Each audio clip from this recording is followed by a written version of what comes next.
hay poder en Jesús que murió. Hay poder, poder, sin igual poder en la sangre que perdió. Eres el salvo de toda maldad. Tan solo hay poder en mi Jesús. Quieres vivir y gozar santidad. Tan solo hay poder en Jesús. Hay poder, poder, sin igual poder en Jesús que murió y resucitó. Hay poder, poder, sin igual poder en la sangre que perdió. Quieres ser libre de orgullo y pasión. Tan solo hay poder en mi Jesús.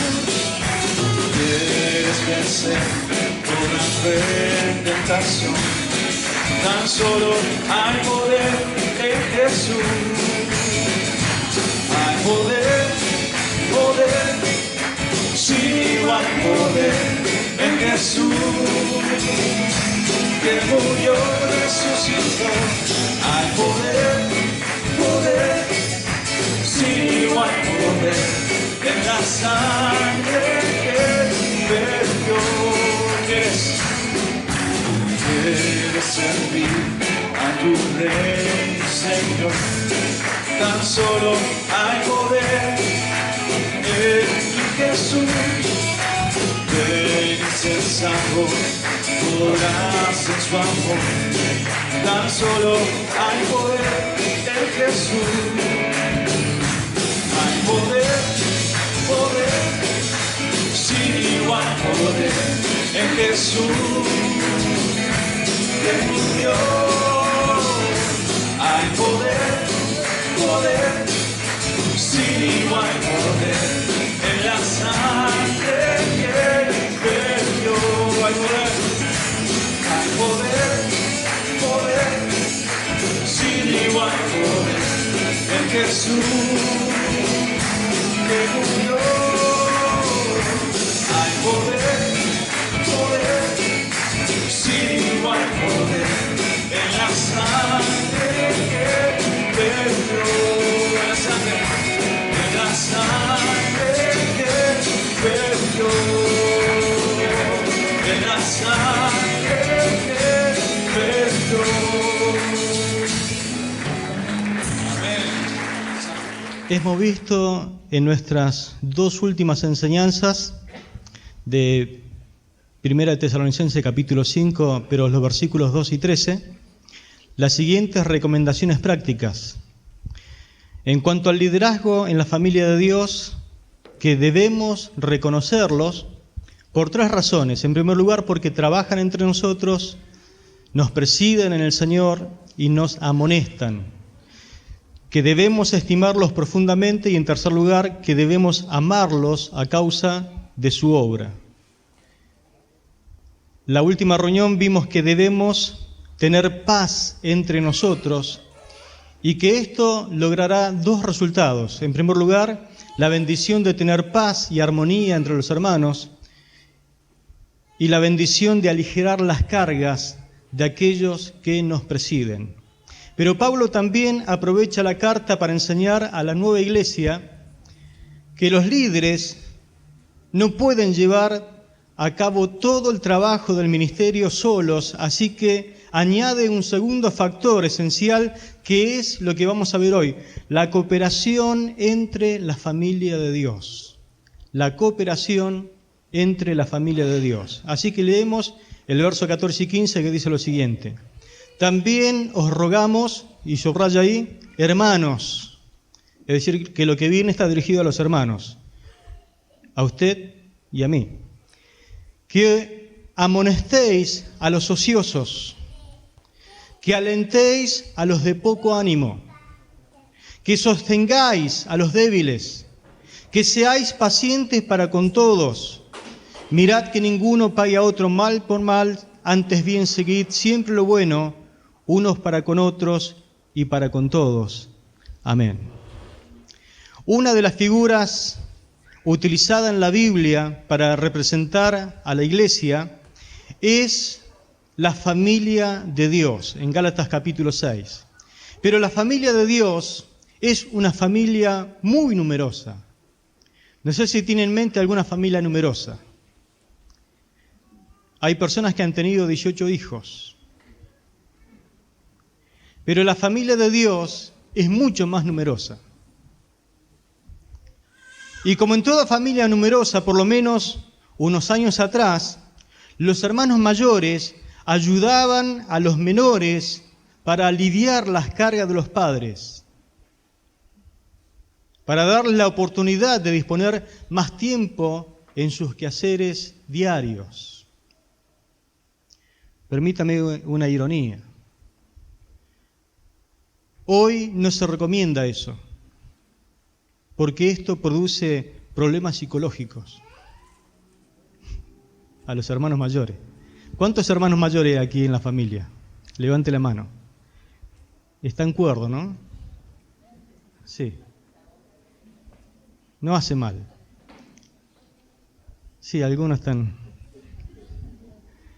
Cuando uno practica eso, de asumir responsabilidad ayudando a los padres, cuidando a los menores, es de mucha bendición, pero cuando no se hace eso, ¿sabe qué pasa?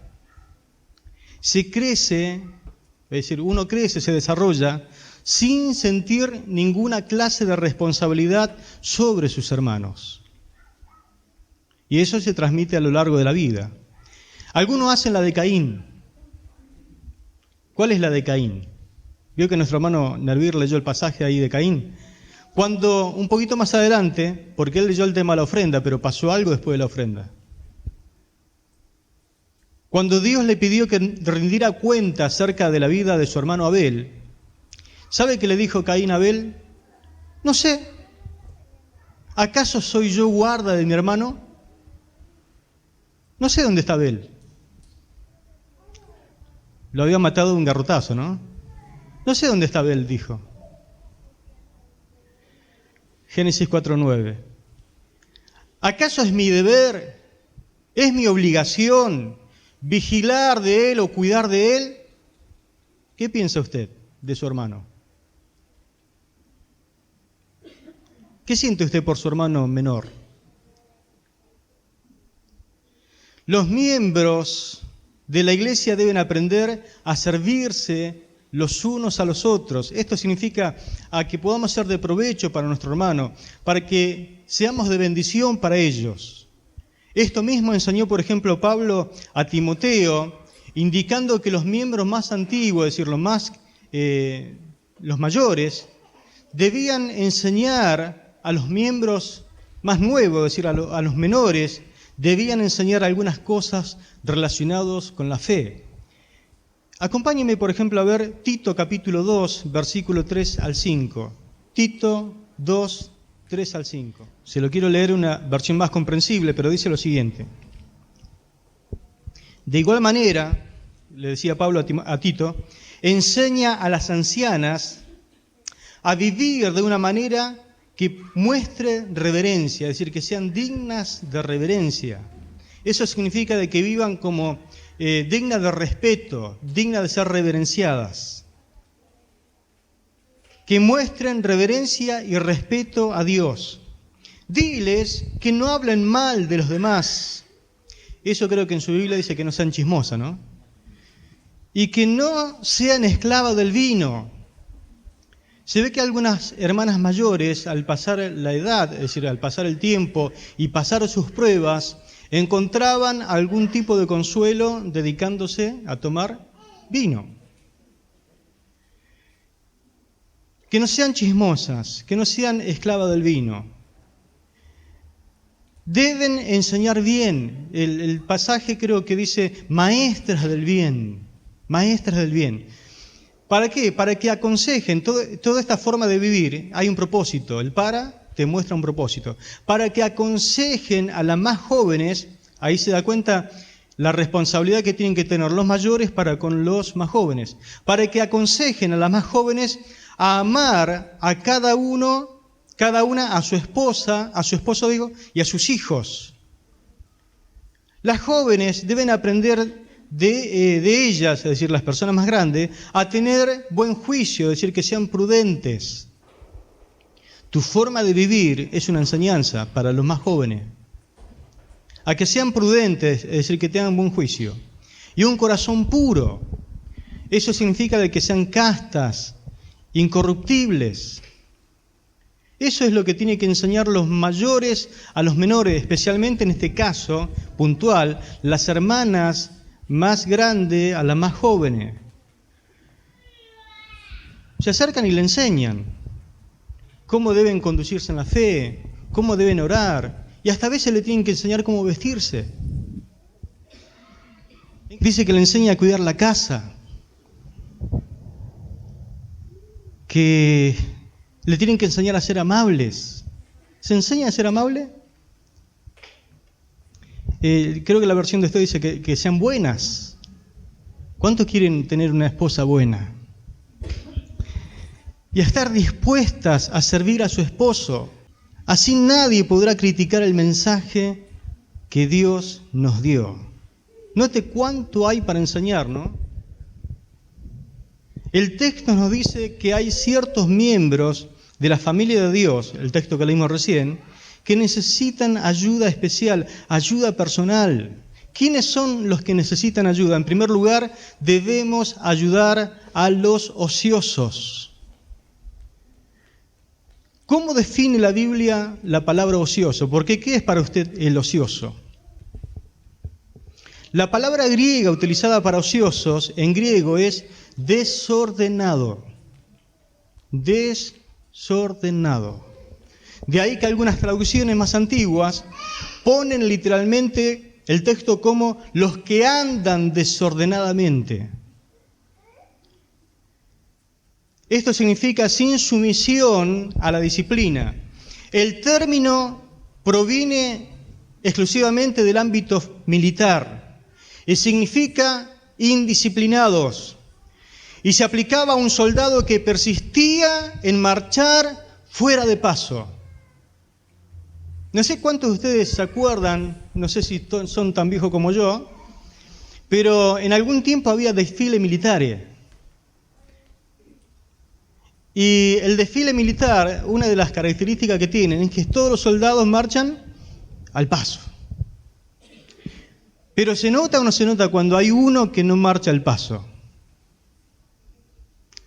Es decir, ahí nos damos cuenta, ahí prestamos atención, puede ser la escena más hermosa, pero enseguida sale a luz quien no marca el paso. El contexto habla de estos hermanos que especialmente perturbaban el buen orden de la congregación con su estilo de vida. Siempre en toda iglesia existen los exagerados en alguna doctrina. Y había un grupo que exageraba el tema de la segunda venida de Cristo. Y decían así: Jesús viene pronto. : ¿Para qué trabajar? Si Jesús viene ya, ¿para qué trabajar? Pero se acuerda que les enseñé que el énfasis no está en la segunda venida de Cristo, sino en el tribunal de Cristo. Ahí es donde hay que hacer el énfasis, que tengo que hacer tantas cosas y trabajar espiritualmente porque un día daré cuenta delante del Señor. No en la segunda venida de Cristo, porque si no, nos va a pasar lo que le pasó a estos hermanos, que por una exageración de la doctrina, ellos consideraban tan inminente el regreso del Señor que habían dejado de trabajar y se movían por los hogares de los creyentes, especialmente a las 12 del mediodía, y decía: hola hermano, ¿cómo te extrañaba tanto? Te quería visitar. Y el hermano decía: pero a esta hora, 12 menos 5. Y pasá, ¿te querés quedar a comer? Porque yo justo estoy cocinando. Sí, hermano, por favor. Así que aprovechaban o se aprovechaban del amor de estos hermanos, que lo atendían con entusiasmo y con amor, pero llega un momento en que ya no hay más entusiasmo y ya se va acabando la paciencia, y ellos no querían trabajar para ganarse el pan para el sustento cotidiano. Entonces andaban desordenados, se movían constantemente de una forma desordenada. El desordenado, entonces, es aquel que no permanece en la doctrina del Señor. En Hechos capítulo 2, verso 42, dice la palabra: y perseveraban en la doctrina de los apóstoles, en la comunión unos con otros, en el partimiento del pan y en las oraciones. Pero, ¿dónde da énfasis el versículo? En la palabra perseveraban, es decir, marchaban, todos juntos, creyendo lo mismo. Lo mismo animó Pablo a los tesalonicenses a permanecer en la enseñanza recibida en el capítulo 4, verso 1 y 2. En 2 Tesalonicenses 2:15 también le leo algunos versículos que dice: por lo demás, hermano, les rogamos y exhortamos en el Señor Jesús que conforme aprendieron de nosotros acerca de cómo les conviene andar y agradar a Dios, tal como están andando, así sigan progresando cada vez más. Ya saben cuáles son las instrucciones que le dimos de parte del Señor Jesús. Y el verso 15 dice: así que, hermanos, estén firmes y retengan las doctrinas que han sido enseñadas, sea por palabra o por carta nuestra. Gloria a Dios. ¿Qué se debe hacer con los hermanos ociosos?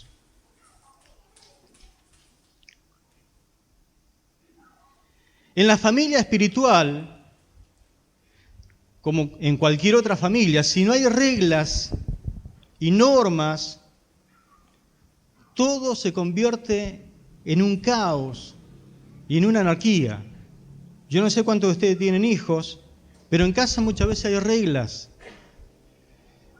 que a veces quieren llegar a una especie de arreglo entre los hermanos. Y le dicen: che, aguantame hoy lavo los platos por mí. Y yo los miro y le digo: pero se va a armar lío. Yo sé después que viene eso, porque después no está el ánimo para de vuelta empezar a seguir las reglas como conviene. Pero si ya te lo lavé yo, no, pero yo lavé, y ya empieza. ¿No es mejor seguir las reglas?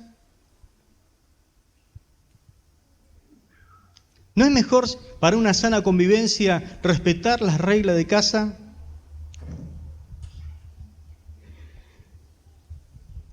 Pero muchas veces nosotros no podemos, ¿no? Así que Pablo trató justamente ese problema y parece que no le llevaron el apunte a Pablo, así que lo vuelve a tratar en la epístola, en la segunda carta, y en el capítulo 3, versículo 6, versículo 11, para no leer todo el pasaje. Evidentemente lo que Pablo escribió no fue atendido. Dice la palabra: sin embargo, le mandamos, hermanos, en el nombre de nuestro Señor Jesucristo. Escuche, ¿qué hay que hacer con los ociosos? Que se aparten de todo hermano que anda desordenadamente, que no quiere seguir las reglas, que apártense de aquellos que andan desordenadamente y no conforme a la doctrina. Fíjese cómo relaciona, ¿no? A la doctrina que recibieron de parte nuestra. Verso 11.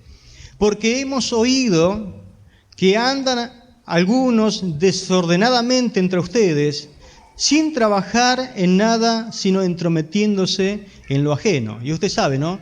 Cuando te sobra el tiempo, tenés tiempo para entrometerse en la vida y en el hogar de cualquiera, y también hacer estragos. La iglesia, como un ejército de Dios, va constantemente, todos los días, marchando al compás de la palabra. ¿Cuánto dicen amén a esto? Pero qué feo espectáculo da el que no guarda el orden. Enseguida lo notamos. Enseguida la iglesia se da cuenta quién es el que no anda marcando el paso. El desfile de fe se arruina, ¿no? ¿Por qué? Por el desordenado, ¿verdad? ¿Qué hay que hacer? Pablo dice que lo identifiquen, que se den cuenta quién es el que anda desordenadamente y hagan algo con esa persona. Por lo tanto, lo que hay que hacer es poner en práctica la amonestación. La amonestación, que es un componente esencial, por ejemplo, en la predicación, en la enseñanza, en el ministerio del apóstol Pablo, esto siempre estaba presente. Colosenses 1:28 dice la palabra: a él anunciamos nosotros, amonestando a todo hombre y enseñando a todo hombre con toda sabiduría, a fin de que presentemos a todo hombre perfecto en Cristo Jesús. Es decir, que la amonestación en la enseñanza, en la predicación, es vital para que nosotros podamos presentar a la congregación y que nos presentemos como cuerpo de Cristo en un estado de madurez espiritual, de perfección. La amonestación fue esencial siempre en el ministerio del apóstol Pablo. Lo utilizó mucho en Efesios, Hechos capítulo 20, versículo 31, en el ministerio que él desarrolló bastante tiempo en la ciudad de Éfeso. Dice Hechos 20:31, por tanto, velen, acordándose que por 3 años, de noche y de día, no cesé, escuche, de amonestar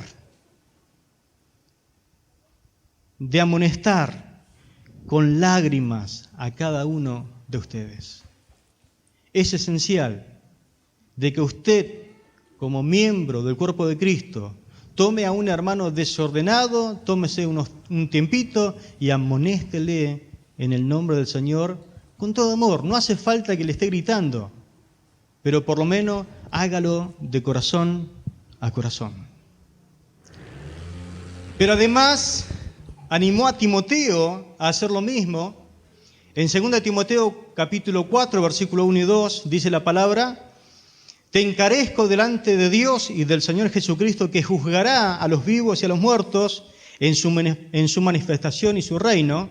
Le está diciendo: pongo a Dios y a Jesús como testigos de lo que te voy a decir a continuación, que te lo dije, que prediques la palabra, que instes a tiempo y fuera de tiempo. Está diciendo: anuncia el mensaje e insiste en todo momento oportuno, lo sea o no. Redarguye, que significa muéstrale lo malo que ha hecho. Muéstrale lo malo que ha hecho. Toma a tu hermano y mostrale lo malo que está haciendo. Es tu deber. Es parte del deber cristiano. Es el servicio que tenemos que hacer los unos a los otros. Reprende, que significa corrígelos cuando se equivocan. Es tu deber, mi hermano. Exhorta, que significa anímalos con toda paciencia y doctrina. Como te gustaría que te lo hagan a vos, hacelo también a tu hermano para que un día puedan presentarse perfectos delante del Señor.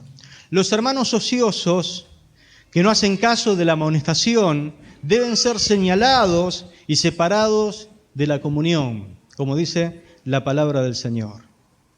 Se hace todo el esfuerzo posible en ese sentido para poder salvarlos. Se lo amonesta una y otra vez. Se trata de encaminarlo. Segunda de Tesalonicenses capítulo 3, versículos 6 al 15, anótelo.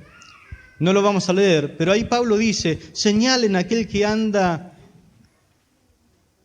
imprudentemente, que no marca el paso, comiendo el pan de balde en la casa de los hermanos. Y díganle lo que hicimos nosotros también, y cuál era nuestra norma de conducta: el que no quiera trabajar, que tampoco coma. Pero también el esfuerzo que se hace en disciplinar al que anda desordenadamente es para mantener la iglesia pura. Primera de Corintios capítulo 5, versículo 1 al 13. El apóstol Pablo, lejos de la iglesia de Corinto, dice: no tienen que jactarse de todo esto que están haciendo porque están permitiendo que en la iglesia entre el pecado. Por un hermano que no marcha como tiene que marchar. Apliquen la amonestación, apliquen la disciplina espiritual. Al final la aplicaron y el hermano fue restaurado. Pero si no hacían algo, el hermano se iba a terminar perdiendo. A los padres espirituales le duele mucho cuando un hermano desordenado se rebela contra las reglas y abandona la doctrina, las tradiciones y principios, pensando que así está demostrando madurez y libertad. Esta actitud en la familia de la iglesia ocasiona discordias y sobre todo divisiones. Cuando uno no quiere marchar al paso que nos marca la palabra de Dios y dice alguno por ahí, pero yo ya me cansé de todo esto, yo quiero libertad. La palabra que hoy se utiliza mucho es, yo quiero romper las estructuras. No sé si escuchó alguna vez ese término. ¿Qué significa romper las estructuras? Bueno, usted tiene una estructura que mantiene su cuerpo. Rómpase la columna a ver qué pasa. A ver qué tal le va. Porque algunos quieren romper la estructura del cuerpo de Cristo y lo único que hace es mal. Causa divisiones. Se quieren salir de la norma. Y como toda familia tenemos tradiciones y tenemos forma de ser. Usted sabe, no sé si usted habrá visitado alguna otra congregación, pero nuestra iglesia tiene una forma de ser. Tiene una particularidad especial. No sé si le gusta a usted o no, pero por algo persevera. Pero algunos dicen, no, a mí no me gusta acá porque no se danza, no se baila, no se... Y para nosotros eso es algo medio raro, que un hermano acá enfrente se ponga a danzar y alguno dirá, pero pastor, ¿por qué no se hace eso? Y porque creemos que no es lo correcto. Porque siempre hemos mantenido esa tradición. Nosotros, por ejemplo, nos deleitamos cantando himnos. ¿Pero por qué? Porque cantamos lo que creemos y lo que creemos, eso practicamos. Y nos deleitamos en eso. ¿Y por qué no danzan, pastor? ¿Por qué no hay, cómo se llama esa? Hermanas que nos dirigen acá. Doncellas. ¿Por qué no hay doncellas? ¿Y por qué no lo vemos bien? Porque después que ponemos doncella, ningún hermano quiere cerrar los ojos para cantar.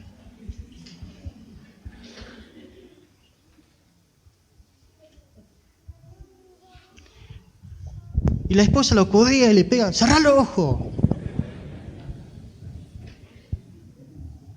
Y él quiere ver la doncella. Dice, para algo la ponen ahí. Y la doncella no tiene el cuerpo que tiene la esposa. Entonces cuando hay sensualidad y todas esas cosas, no es bueno para la adoración a Dios. ¿Se da cuenta? Sentido común. Sentido común. Por eso tenemos una forma de ser. En otros lugares no hay problema, lo que usted se amolda a la costumbre de otro lado, pero cuando uno quiere salirse de las formas, las tradiciones, lo que tenemos nosotros, se arma división, se arma ese que se sale fuera del paso, ¿no? Entonces los ociosos necesitan ser amonestados. Jamás culpemos a los hermanos que cumplen con responsabilidad eso de amonestar al ocioso, sino agradezcámosle con que haya tenido esa deferencia y preocupación de hacerlo. Pero ¿quiénes más necesitan ayuda personal en la familia de Dios? Vea el texto. Dice la palabra que en segundo lugar debemos ayudar a los de poco ánimo.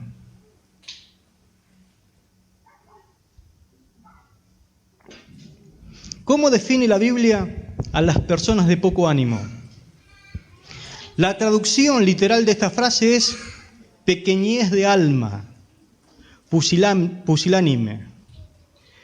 Otras traducciones lo ponen, por ejemplo, la Biblia de las Américas dicen indecisos. Otros le ponen, como por ejemplo la Biblia, lenguaje sencillo, los tímidos. La palabra de Dios para todo lo ponen a los que tienen miedo. A los que tienen miedo. ¿Será que hay hermanos que en la congregación tienen miedo? Los de poco ánimos. Desalentados, dice otra. Otro dice desanimados.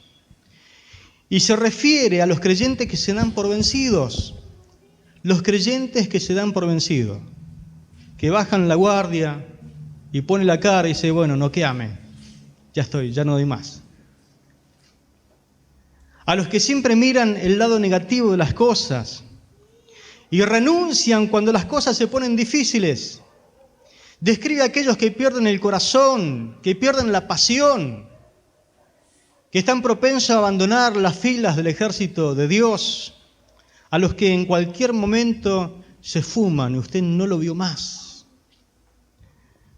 En una familia numerosa, casi siempre habrá 1 o 2 hijos que son de poco ánimo. Lo mismo pasa en la iglesia, mis hermanos. Siempre habrá alguno con este tipo de naturaleza que tenemos que tomarnos el tiempo para poder ayudarle. Hay varios escenarios posibles que pueden llevar a perder a un hermano el corazón. Por ejemplo, usted quizás se ría, dice, los tímidos, desalentados, los que tienen miedo. Pero claro, el primer escenario que tenemos que ver es que en el tiempo de los primeros cristianos, en el mundo hay, pero no acá, en nuestro país, había persecuciones. Si usted se convertía a Cristo, era muy posible de que usted perdiera la vida. Lo buscaran para matarlo. Hoy en algunos lugares del mundo sucede eso, especialmente en países comunistas y en lugares donde no quieren saber nada con el cristianismo.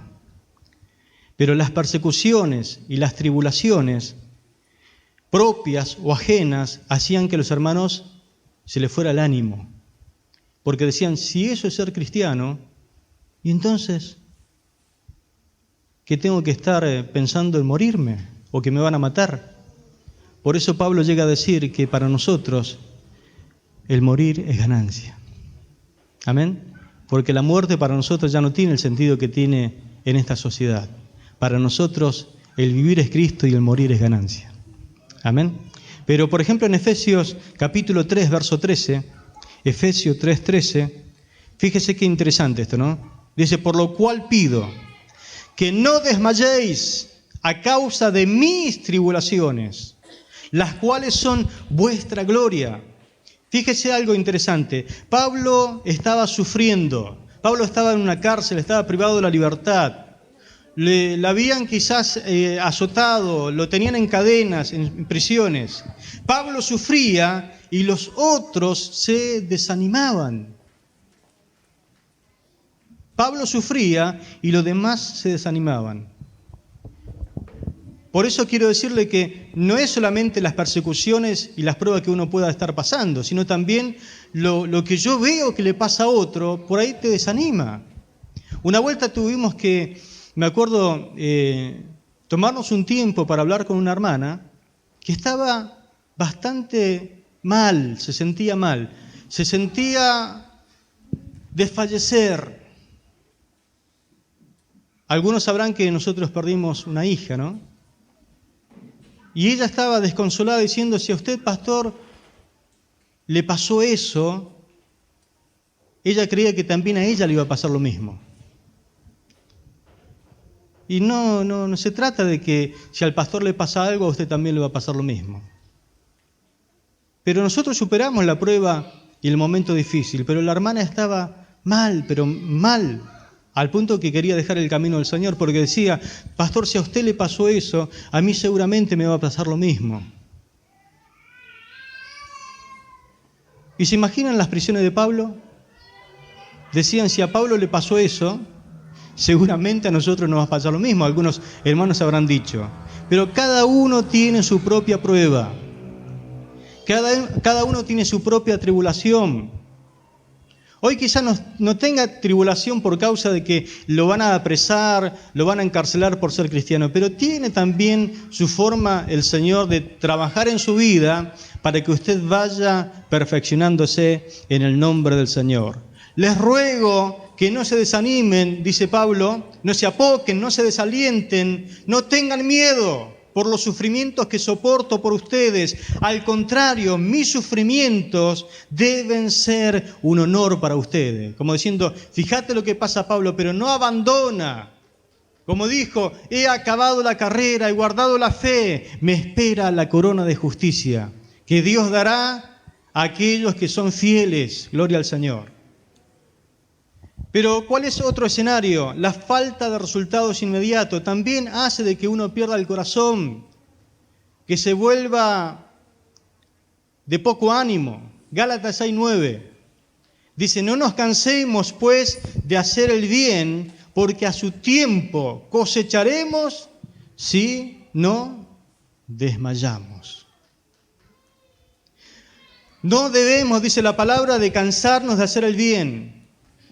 Si no nos rendimos, tendremos una buena cosecha en el momento apropiado. ¿No le pasa a usted que hay momentos que usted quiere tirar la toalla? ¿No le pasa a usted que hay un momento donde quiere abandonar? En el trabajo que esté haciendo, quizás para el Señor. Sé que a veces le pasa en su propio trabajo, con el cual usted se gana la vida. Parece que ya no da más. Parece que no ve los resultados que usted desea y dice, voy a cambiar de trabajo o no voy a hacer más esto, ya me cansé de esto. Pero Pablo dice en la palabra del Señor, no te canses de hacer el bien. Si no te cansas de hacer el bien, a su tiempo vas a cosechar, pero si no desmayas. ¿Qué es desmayar? ¿Alguna vez no quiso dejar el camino del Señor? ¿No quiso dejar lo que estaba haciendo para Cristo? Si no nos rendimos, dice la palabra, vamos a obtener una buena cosecha en el momento apropiado. Hay momentos donde uno quiere tirar todo y rendirse, pero es el momento donde uno tiene que darle lugar a la paciencia, a la persistencia, a la constancia, a la perseverancia. Es el momento de decirle, Espíritu de Dios, es el momento que el fruto salga a la luz. Haz tuya la palabra del salmista. Salmo 27, versos 3 y 14, dice, hubiera yo desmayado si no creyese que veré la bondad de Jehová en la tierra de los vivientes. Aguarda a Jehová, esfuérzate y aliéntese tu corazón. Aliéntese tu corazón. Sí, espera a Jehová. Amén. Hubiera yo desmayado si no creyese que veré la bondad de Jehová. Hay bondad de Dios, hay gracia de Dios para ser derramada sobre tu vida. Pero tienes que aguardarlo a Él, que Él venga. Dale el problema en las manos de Él, Él va a venir, pero dice la palabra, esfuérzate y aliéntese tu corazón. No te apoques, no te achiques, no seas pequeño de alma. Es el momento de decirle al problema lo grande que es tu Dios. Amén. Gloria al Señor. ¿Sabe que los salmos son proféticos? Este salmo profético habla del Mesías.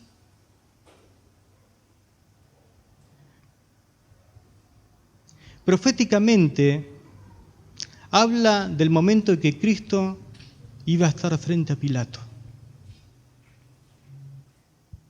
¿Me escucha? El momento donde Cristo iba a estar frente a Pilato. Y toda una turba, porque si usted lee todo el Salmo, pasa eso. Toda una turba gritándole, crucifícale, crucifícale.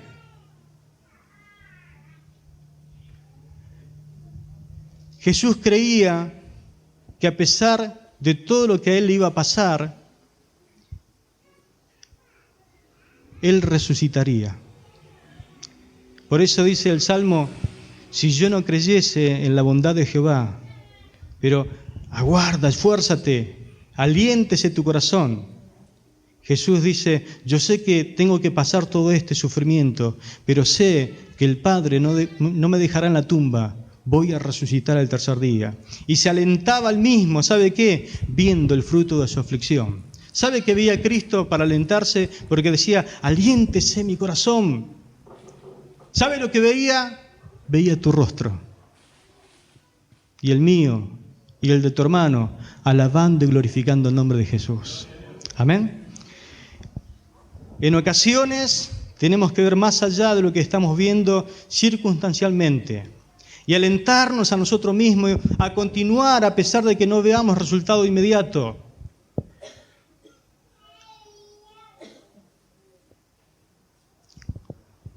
Yo cuando no sabía cómo orar por algunas personas, porque sabía que estaban mal, mucho tiempo oré por mi papá, que estaba con el vicio del alcohol. Me enteraba de las cosas que hacía, porque yo vivía lejos. Y yo oraba, cerraba mis ojos y le decía: Padre, sé que circunstancialmente Él es así, hace esto, aquello y lo otro, pero Padre, yo lo miro a través de la sangre de tu Hijo Jesucristo. Y quiero que tú los mires y los veas limpio, blanco y resplandeciente, su alma, libre de todo pecado, libre del vicio. Y aunque me cuesta, pero lo veo sirviéndote, adorándote. Para no ver la circunstancia actual, ¿no? Pero ¿cómo uno se alienta? Viendo más allá. Viendo más allá. Es la forma de orar. Es la forma de verlo por fe. No vea el momento. ¿Cómo va a orar por su hijo? ¿Cómo va a orar por su esposa?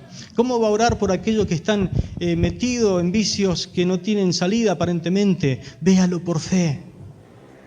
Véalo porque lo que usted está orando al Señor, eso es lo que el Señor le va a contestar. Dios quiere utilizarte para alentar a los de poco ánimo.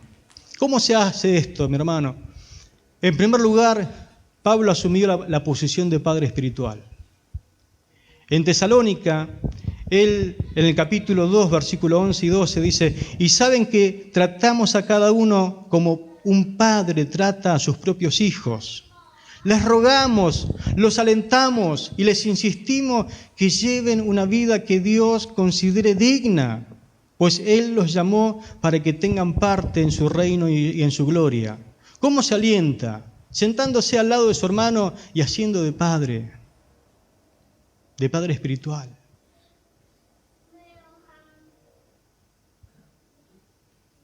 Quizás usted diga: pero a mí mi papá nunca me enseñó a hablar a la gente, nunca tuve un padre que me habló. Bueno, es su oportunidad, ensaye. A ver qué tal le sale a usted. Porque tanto quizás uno critica a papá, o el papá que no tuvo. Bueno, hágalo usted a ver cómo le sale. Pero noten la necesidad de actuar. ¿Cómo? Con palabras de sabiduría. Saque sabiduría de su interior que Dios le da. Sabiduría es necesaria a la hora de aconsejar. Hay situaciones donde hace falta exigir al hermano a que cobre ánimo. Es el momento quizás de insistir, es el momento de alentar con palabras de sabiduría, la palabra que te da Dios. Esas palabras que a veces tu papá te habla y que te hacen tomar fuerzas de debilidad y te dice: mira, yo sé que vos vas a salir adelante porque sos de mi familia, porque sos parte de mí, entonces yo sé que vas a poder dar, entonces te saca adelante y no sé dónde te salen fuerzas, pero lo vas a hacer porque son palabras de padre. Pablo le dio palabra de padre a los tesalonicenses y los alentó, les ayudó. Gloria a Dios. Y en segundo lugar, Pablo se puso en posición de hermano mayor. ¿Cuánta falta hacen en una iglesia los hermanos mayores? Usted tiene un rol que cumplir sobre los hermanos menores. Los hermanos mayores, Pablo se puso en esa posición recordándoles lo que creían ellos como familia espiritual. Y le dice en 1 Tesalonicenses capítulo 4, verso 13 al 18, solamente leo el primer versículo, dice: tampoco queremos hermanos, ¿ve? Hermanos, él se pone como hermano, dice: hermanos que ignoren acerca de los que duermen, para que no se entristezcan como los que no tienen esperanza. Y el verso 18 dice: por tanto aliéntense los unos a los otros con estas palabras. Hermano mayor, y les ha recordado: somos una familia así y así y creemos esto y aquello. La fe que abrazamos un día nos alienta para continuar en un final abierto. La fe que usted abrazó, la fe, lo que usted cree, le ayuda a continuar, porque hay un final abierto. ¿Cuál es el final abierto? O duerme con el Señor o es arrebatado, una de las dos. Algunos llegan antes porque duermen en Cristo, es decir, se van, mueren. Y otros llegaremos al arrebatamiento y seremos transformados en un segundo y volaremos a la presencia del Señor. Hay personas que necesitan ser animadas por ti. La palabra alentar en el griego se compone de dos partes. Para, que significa cerca, y mutuos, que significa hablar. Y significa, en lugar de regañar, en lugar de sermonear, en lugar de retar a los de poco ánimo, significa que debemos animarles, acercándonos a ellos y hablarles muy de cerca, casi al oído. Eso significa animar. Debemos enseñarle a tales personas que las pruebas de la vida les van a ayudar a crecer y a fortalecerse espiritualmente. Te va a ayudar a parecerse a Cristo. Hermanos, algunos necesitan ser amonestados, los ociosos. Y algunos necesitan ser animados, los de poco ánimo. Algunos dicen que necesitan ser abrazados. ¿Sabe cuánto bien hace un abrazo oportuno? A alguien que no necesita palabras, sino un abrazo quizás. Y es nuevamente animado a seguir. Si andás en esta noche desordenado, creo que hoy es tiempo y te invito en esta noche a tomar el paso de nuevo, para que no hagas un mal espectáculo. Y si tenés poco ánimo, hoy te invito a decírselo a Cristo. Quizás en tu oración digas: Señor, me duele porque hablan cosas que no son ciertas de mí. Se burlan de mí. Y el Señor te va a decir: yo sé lo que es eso. Porque cuando yo salía con la cruz cargando la culpa por tu pecado, a mí también hablaban cosas inciertas, me escupían la cara, hablaban mentira de mí. Hasta algunos me arrancaban la barba, me insultaban y querían que yo muriera crucificado. Señor, me duele lo que me pasa. Y Él te va a decir: sí, yo sé lo que es el dolor de cargar una cruz con todo el cuerpo flagelado por los látigos. Pero soporté y llevé la cruz al final de la montaña porque ahí tenía que morir en tu lugar. Te animo a contárselo al Señor, a ver qué pasa. Una de esas salís alentado, animado.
la gloria, Padre.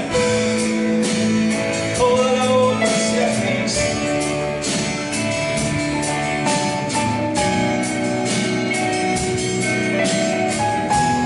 Sí, Señor.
Se cansa de alabar su santo nombre. A ti atribuimos la gloria, a ti, Señor. A ti atribuimos la honra, a ti atribuimos poder y majestad. Santo es el Señor.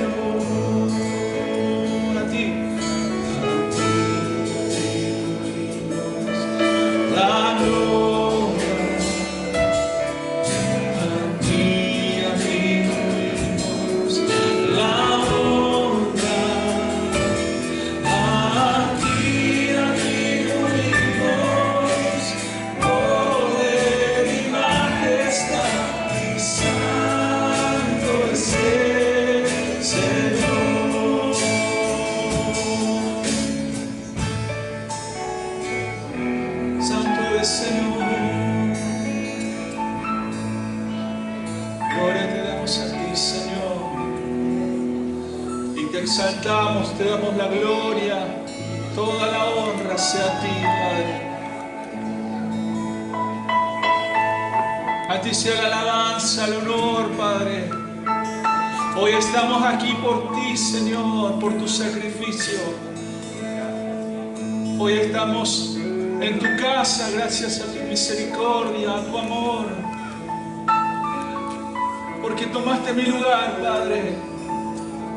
Enviaste a tu Hijo por mí, Señor, siendo un pecador, siendo el desecho de la humanidad, pero tú me tomaste, Padre, nos tomaste, Padre, porque hoy somos tus hijos, hoy somos hijos, no mereciéndolo, pero sabemos que fue por amor que tú nos diste una oportunidad. ¿Cómo no alabarte? ¿Cómo no bendecir tu santo nombre, Padre? ¿Cómo no proclamar, Señor, que eres mi Señor, eres mi Salvador? Toda mi alma te alaba, Padre.